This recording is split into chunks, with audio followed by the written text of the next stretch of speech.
Hey everyone, welcome to today's Monday Morning Minute. Today is October 26th, and here we go.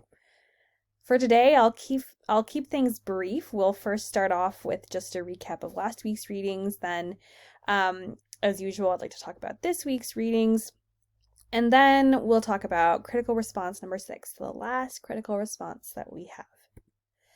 Okay, so last week we both asynchronously and synchronously read the Marcucci piece about hyperdisciplining, and the synchronous conversation I thought was really awesome and rich, as was the online conversation too. So I wanted to bring you all some ideas shared by your peers, just for us to think about. So first we have Julie A., who wrote, setting clear and consistent boundaries, co-created classroom rules along with school rules, with clear and consistent consequences would be a starting point in eliminating hyper-disciplining of students of color. The teacher is responsible for helping to eliminate the gap in disciplining. However, it goes deeper than just the classroom. And Julie went on to talk a little bit about, the entrenched nature of systemic oppression as well. So moving beyond the classroom to think about school policies, think about district policies, etc. So thank you, Julie, for calling our attention to the importance of clear and consistent consequences. And Rebecca, building on this, also mentioned that pointing the spotlight on hyper-disciplining is the first step to change. We are the ones responsible for whether or not we hyper-discipline our students.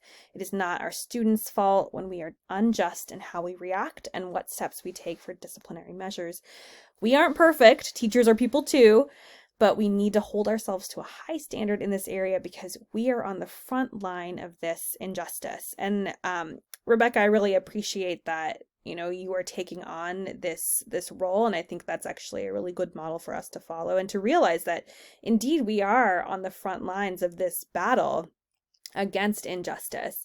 And one thing that we mentioned that I definitely want to touch on from our synchronous conversation is just the idea that even with these, clear and consistent rules and consequences, we still need to continually check our bias because, assuming that most teachers go into the classroom thinking I'm going to enforce clear and consistent rules and boundaries, still we see these phenomena of hyperdisciplining of the school to prison pipeline. Those have persisted despite teachers' efforts to enforce rules equitably.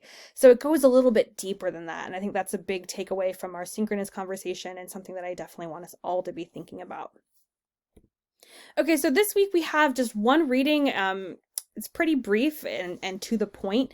It's from the New York University Steinhardt School of Education, and it's sort of just a brief on culturally responsive classroom management.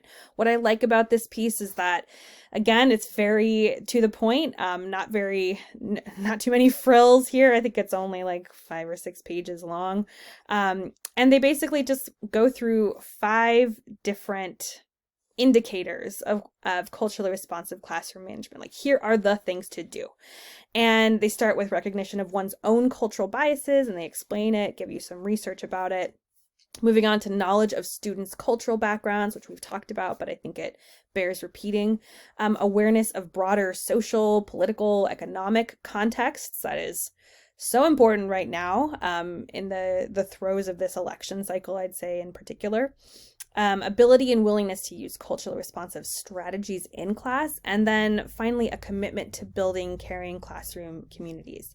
And again, each of these are described in the article, and I think that they are pretty intuitive. I think there's enough information there to go on. And again, these are ideas that hopefully have been accumulating and that we've been building on over the course of the semester. And so as you read this, I'd like you to keep the critical response number 6 question in mind, our prompt. So when you reflect on those 5 essential elements from the article, which of these have you observed in your placement? We definitely want to keep making connections to what we're seeing going on in the Zoom room or the physical classroom, whatever it may be. So which of those have you observed in your placement? Tell us a little bit about that. Give us maybe some examples. And then with which of those elements, maybe one, maybe more, do you feel that you need the most support as a new teacher? Like, which do you feel like you need more tools, more exposure, more information about in order to successfully enact this culturally responsive classroom management? And I see this question in particular really setting us up well for our next big assignment called the writing story, which that information is online right now on Blackboard if you go to our assignments tab, and we will also be talking about it in depth when we meet next week for our synchronous class.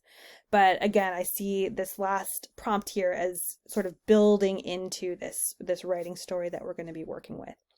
All right, so friends, have a great week. I hope that you are taking care of yourselves, and as trite as it is, adjusting your own oxygen mask before you're helping out others. And I will see you back here next week.